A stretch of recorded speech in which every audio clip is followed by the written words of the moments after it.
성경의 요한복음 4장에 보면 지극히 불행한 여인의 히스토리가 떠오릅니다. 예수님이 사마리아 수가성에서 정오 12시죠.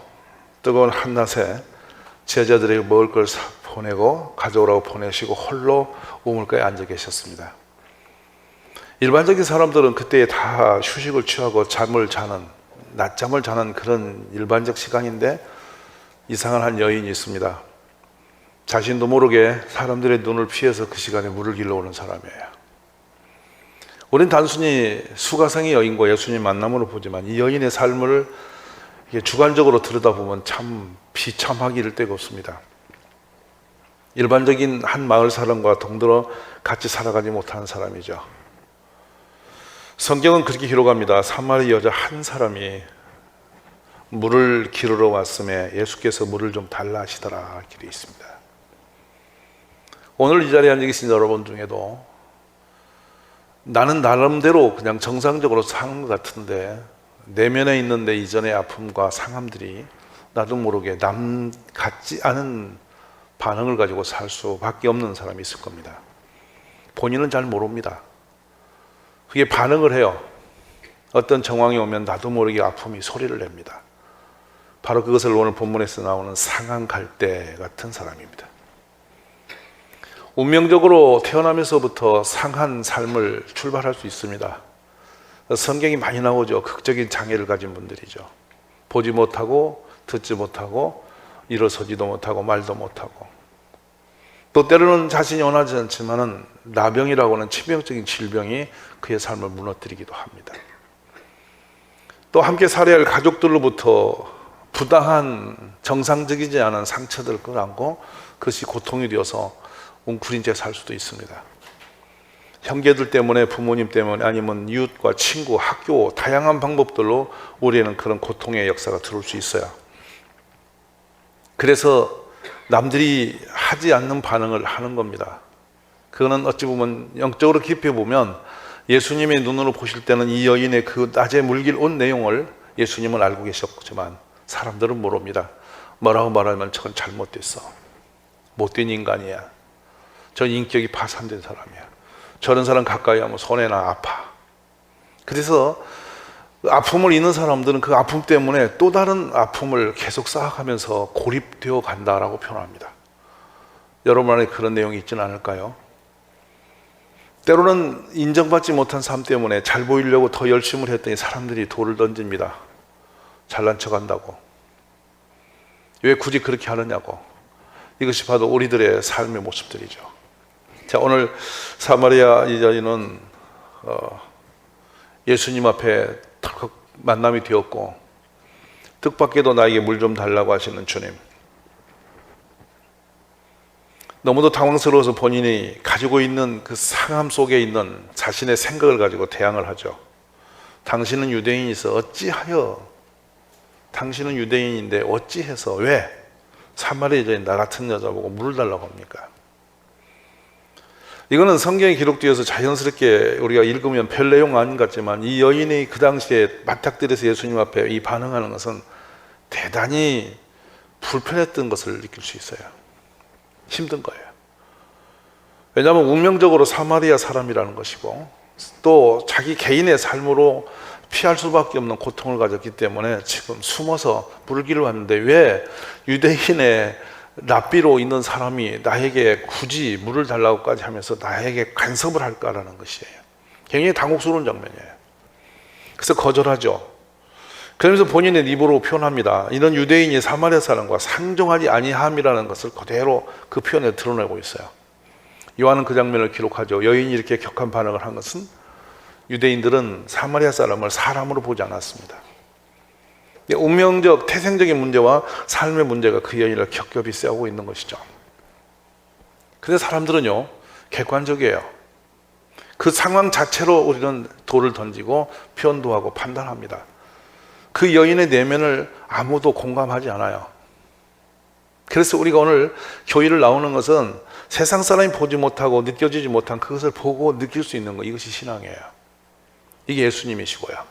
오늘 여러분 우리는 누구인가 그 치료를 받지 않으면 그 스스로는 자각적으로 자성해서 이거 고칠 수 없는 상처를 내면에 가지고 있다는 거예요.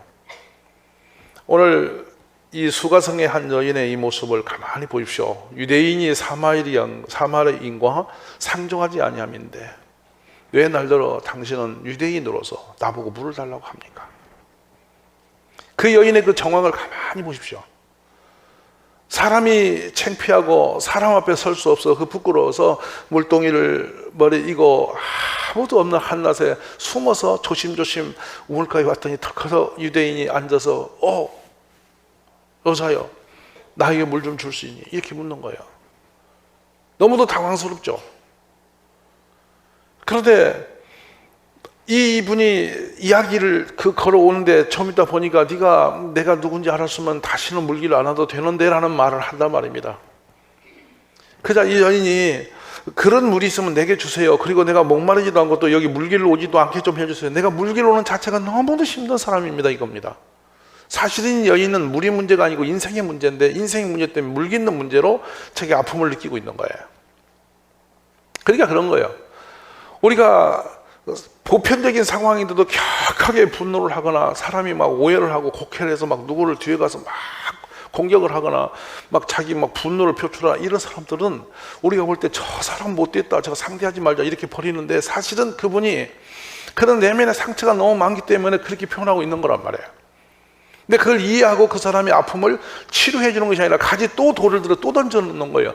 그냥 겹겹이 가는 곳마다 새로운 사람 만나는 곳마다 또 그 상처를 쌓으면서 분노하고 또 격하게 다투고 뒤에 가서 그 사람을 또 판단하고 비방하고 나 아프다 소리를 그렇게 해서 또 상처를 또 주고받으면서 갑니다.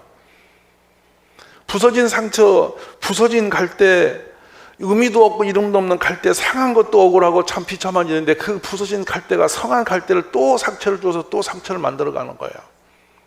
그래서 결국엔 그 주변에 아무 사람 남지 않습니다. 가까이 다가갔다 다 상처받고 다 떠나버리고 나중에 이루어져 있습니다. 그래서 이 여인은 남편을 5을 받고 살았습니다. 지극히 비정상적이죠. 근데 우리는 그 사람이 왜 남편을 5번이나 바꿔서 살 수밖에 없는지는 묻지 않습니다. 그러고 그냥 왜 남편을 5이나 바꿔 산 여자라는 거 하나로 그 여자의 모든 것을 폄하해버리고 끝내버리죠. 그리고 돌을 던지고 말아버리는 거예요.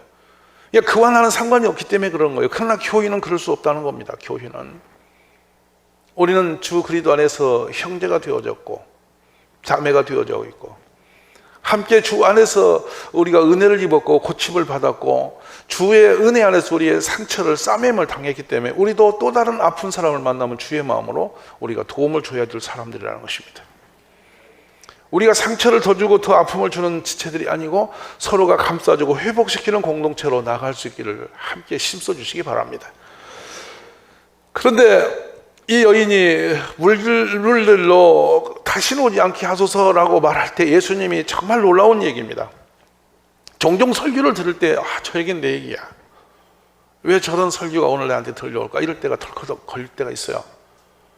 근데 이 여인은 지금 그 남편의 문제는 숨겨놓고 그 물깃는 문제를 가지고 예수님과 대화를 하는데 예수님이 갑자기 정말 뜬금없이 딱 이런 말씀이 있습니다. 네 남편을 좀 불러올래? 다시는 물기를 오지 않도록 해달라니까 말을 딱 넘어가 버립니다. 예수님은 본질로 팍 들어가 버리죠. 우리 주님은 우리의 근본을 치료하시기 원하십니다. 자, 보십시오. 그래서 가서 내 남편을 불러오라 합니다. 여자가 대답하죠. 나는 남편이 없나이다. 정말 하고 싶지 않은 이야기죠. 그래서 가려버린 겁니다. 나 남편 없어요. 이렇게 하면 끝날 줄 알았어요. 근데 예수님이 한 발 더 두르세요. 우리의 가장 아픈 그곳을 주님은 깊이 보고 계시고 그걸 바로 치유하기를 원하시는 거예요. 우리 예수님께는 부끄러움이 없어야 됩니다. 숨김이 없어야 됩니다. 우리가 숨기려도 주님이 먼저 드러내셔요. 아프죠, 힘들죠. 가리고 싶은 그 아픔을 다시 끌어내는 건 너무도 힘들고 고통스러운 거예요. 근데 주님이 말씀을 바로 물은 거예요. 가서 네 남편 좀 불러올래? 이렇게 묻습니다. 그 여자가 대답합니다. 나는 남편이 없습니다. 이렇게 끝나면 좋았을 일입니다. 그런데 예수님께서 뭐라고 하시냐면 맞다. 내가 남편이 없지. 지금 네가 남편이 없다 하는 그 말이 옳지. 그래 놓으시고 주님이 합니다. 뭐라고 하시냐면 너에게는 남편 5이 있었고. 와, 정말 그렇게 부끄럽고 숨기고 싶고 그것만은 도대체 세상에 내놓고 싶지 않은 상처, 아픕니다. 근데 너는 남편 5이 있었고 지금 있는 그 사람도 내 남편이 아니니 지금도 너는 계속 그 길을 가고 있잖아. 너는 부끄럽고 수치스럽다고 하면서 사람을 피해 다니면서 계속 그 길을 계속 가고 있잖아. 그게 아니다고 생각하고 그것은 정당하지 않다고 알고 있지만도 다시 그 길을 또 가잖아. 여러분 그렇잖아요. 내가 이렇게 해서는 안 되지. 내가 이렇게 하면 안 좋은 거야. 이렇게 하면 나한테 해가 있는 거야. 사람들이 안 좋아할 거야. 하지만 우리는 똑같은 일을 반복을 또 하잖아요. 알면서도 못 고쳐지는 거예요. 그래서 여기 말하는 것입니다. 내가 내 남편이 없다고 하는 말이 옳지. 너에게 남편 5이 있었고.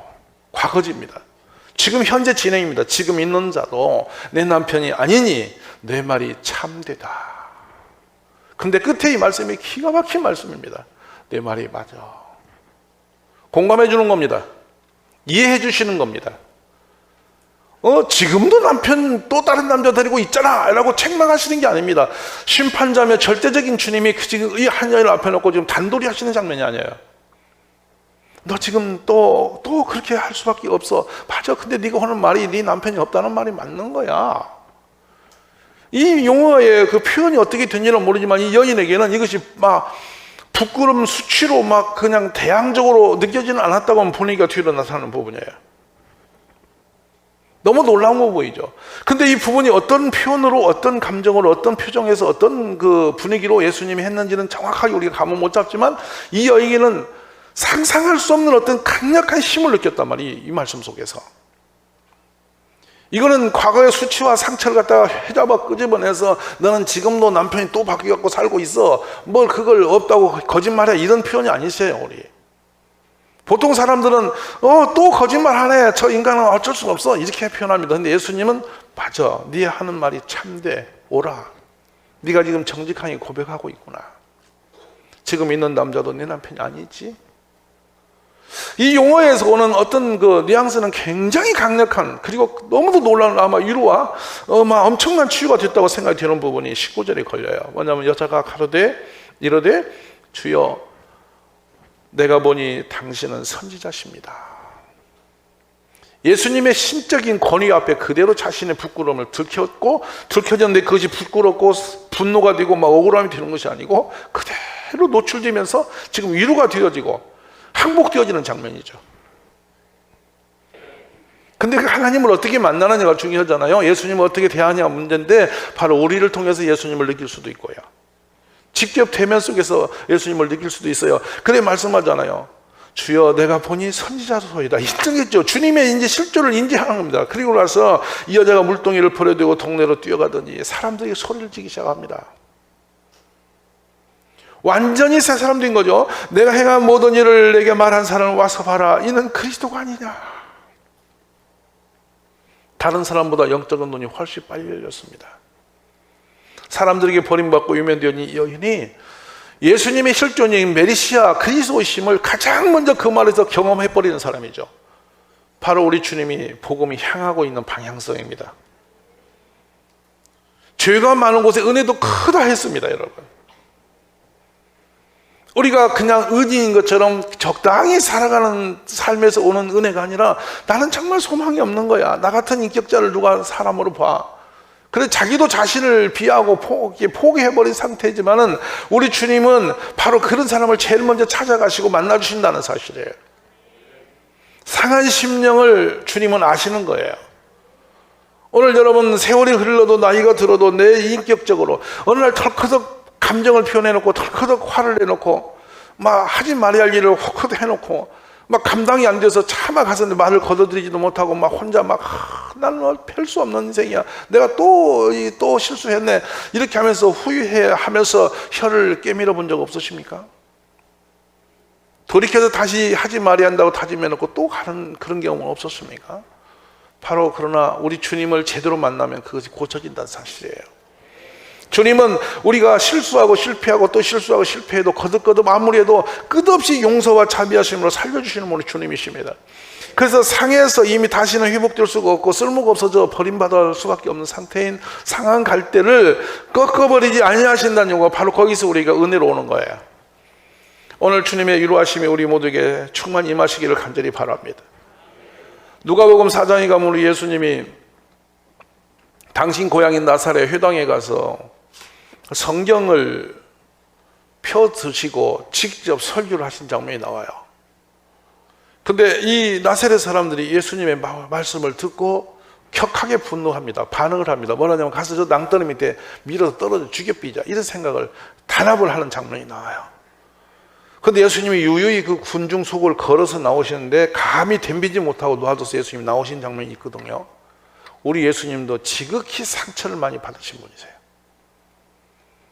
우리가 나 상처받아서 나 너무 아파, 나는 운명적으로 펼 수 없는 사람이야 라고 포기한 분이 계십니까? 어림없어요. 예수님 앞에 서버리면요 할 말이 하나도 없어요. 왜냐하면 예수님은 아무 잘못도 죄도 없으신 분이세요. 근데 우리를 대신해 오셔서 우리가 당해야 할 모든 모욕을 다 경험하신 거예요. 여러분, 온 동네 마을 사람이 다 작당을 해서 저 당떠리 밑에 떨어서 죽이삐자고 덤벼든 적은 없잖아. 우리는 그런 모욕을 당한 적은 없잖아. 혹시 교회 다니면서 여러분이 나 상처 너무 받아서 나는 이럴 수가, 나 이렇게 하면서 여러분이 억울한 생각을 갖고 계신 분을 계시면 예수님을 잠깐만 묵상해 보세요. 내 고향 사람이 온통 흉흉하게 모여 들어가지고서 예수님을 낭떠리다 밀어뜨려 죽이삐자 이렇게 작당을 했단 말이에요. 결단을 했단 말이에요. 그걸 예수님이 다 듣고 계신단 말이에요.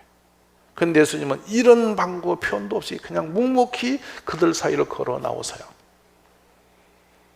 그때 그곳에 예수님이 읽어주셨던 내용은 이사야서 61장이에요. 은혜로서 말씀이에요. 근데 은혜의 말씀을 듣고 사람들은 예수님을 죽이려고 쳐다내려고 했던 거예요.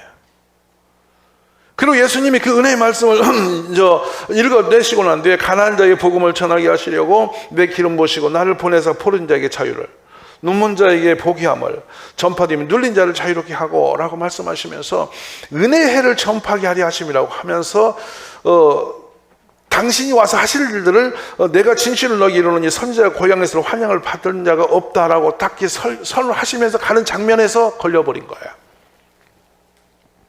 어떤 장면을 예수님이 끌어오셨냐면요, 엘리야 때에 은혜 받은 한 사람이 있었다고 합니다. 딱 한 사람이 있었다고. 딱 한 사람. 우리가 잘 알고 있는 사르밧 과부 얘기입니다. 그리고 엘리사 시대에도 딱 한 사람 은혜 받은 사람이 있다. 시리아에 나만 장군이다. 두 사람 다 이방 사람이야. 조건적으로 은혜 안에 있을 수가 없는 사람이야. 조건이 안 맞는 사람이야. 근데 그 능력의 엘리야, 그 능력의 엘리사 앞에서 직접적으로 너무도 따뜻한 위로와 은혜 받고 회복되고 길이 없는 그분이 먹을 것도 끝나버린 그 가정에서 잔이 넘치도록 복을 받은 사람은 한 사람밖에 없다. 사렙다 한 과부뿐이었어. 이 말씀을 듣고 나사렛에 있는 예수님의 고향 사람들은 예수님을 죽이려고 작당을 했고, 이 말씀을 듣고 우리는 지금 은혜를 받습니다. 오늘 사랑하신 여러분, 종종 그런 표현하죠. 내가 뭐 한 거 있다고 나같이 믿음 없는 사람이 나 같은 상황에서 무슨 은혜, 이런 표현하시는 분이 많이 계세요. 주님은 우리가 선하고 착한 행실을 보고 주님이 반응하신 분이 아니신 겁니다. 우리의 죄악되고 우리의 영혼을 보시고 긍휼히 여기신 자비하심으로 우리를 조건 없이 베푸신 분이 주님이십니다. 여러분이 헌금을 얼마나 많이 했고 봉사 충성을 얼마나 많이 했고 내가 사회적 조건으로 얼마나 내가 착하려고 몸부림했고 이런 조건을 보시는 분이 아니시라는 겁니다. 그것과는 별개의 문제라는 거예요. 별개의 문제. 그건 또 다른 은혜가 따로 있을 거고 그건 별개고, 일단 우리의 상한 마음들을 보실 때는 그냥 긍휼히 여기심으로, 불쌍히 여기심으로, 그냥 예수님이 어떻게든 우리를 새 사람으로 바꿔주기를 기대하시면서 다가오시는 분이 주님이시라는 겁니다. 그래서 상할 때나 꺼져가는 심지를 우리가 꺾지도 아니하시고 끄지도 아니하시는 그 자상하심과 지극히 긍휼하심이 오늘 우리를 여기까지 불러내시고 함께 하시는 우리 주님이시라는 사실입니다. 주님이 정녕 표현하시죠. 마태 9장 36절에 보면 무리를 보시고 목자가 없는 무리를 보시고 불쌍히 여기시니 이는 그들이 목 잡는 양과 같이 고생하며 지쳐서 있더라. 오늘 세상에 지치고 공고한 사람 많습니다. 스스로 사람의 내 인격과 삶의 고난함을 짐을 감당치 못해서 내 자신도 내가 내려놓고 포기하고 싶은 생각이 드는 분도 많이 있을 겁니다.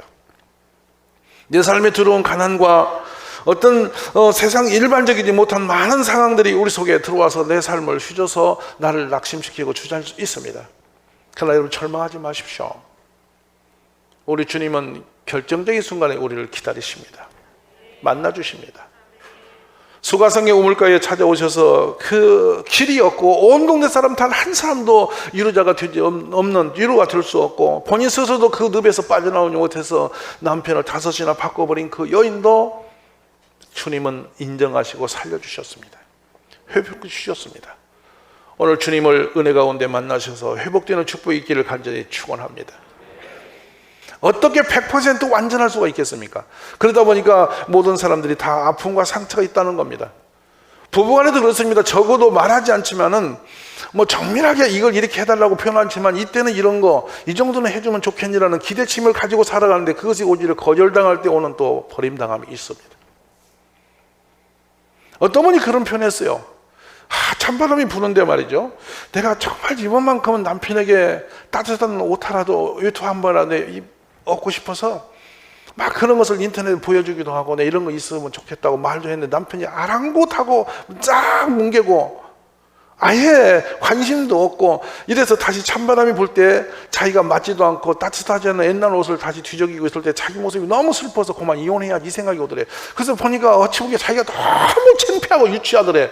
내가 위투 때문에 이혼하자고 하는 것이. 이게 인생이에요. 그래가 모처럼 나갔더니 이웃집 아줌마는 새로 남편이 사줬다고 다 이거 괜찮냐고 이렇게 하는데 그때 막 이 표현이 좀 안 됐습니다. 미치고 싶을 만큼 내 삶이 초라해지더라는 거예요. 그런 거예요, 여러분. 인생이라는 게 아무것도 아닌 것으로 상처가 되는 거예요. 그리고 그것이 아픔이 되고 소리가 되는 거예요. 그러니까 그때부터는 집에 들어오니까 작은 것도 아무것도 아닌데도 여보 저녁 밥 안 줘? 이 소리에 내가 밥 짓는 뭐냐? 저기서 아픈 것이 여기서 소리를 내기 시작하니까 뭐 때문에 소리 질러? 또 그쪽엔 또 그대로 또 상처받아가 둘이 소리를 지르면서 가정이 막 사정없이 무너지는 겁니다. 이게 우리의 모습입니다.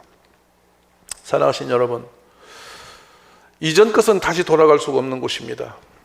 옛적 것은 다시 우리가 갈 수가 없는 것이죠.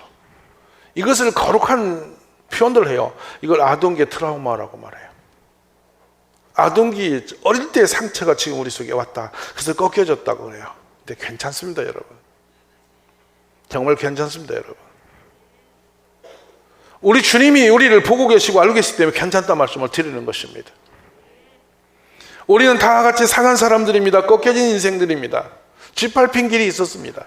아팠고 상처받고 있고 지금도 우리 속에 아픔들이 소리를 내고 있을 것입니다. 그러나 괜찮다는 겁니다. 왜냐하면 주님이 아시기 때문이에요. 종이 오셔서 하는 일, 상한 갈대를 꺾지 아니하며 꺼져간 등불을 끄지 아니하고 진실로 정의를 시행할 것이며 그는 쇠하지 아니하며 낙담하지 아니하고 세상의 정의를 세우게 이르리니 섬들이 그 기원을 앙망하리라. 이사야서 42장 3, 4절의 말씀입니다. 나 여호와의 의로 너를 불렀은즉 내가 내 손을 잡아 너를 보호하며 너를 세워 백성의 언약과 이방의 빛이 되게 하리니 너가 눈먼 자의 눈을 밝히며 갇힌 자를 감옥에 끌어내며 흑암에 앉은 자를 감방에서 나오게 할 것이다. 오늘 우리를 살리시기 위해서 주님을 보내신 분이 아버지 하나님이세요.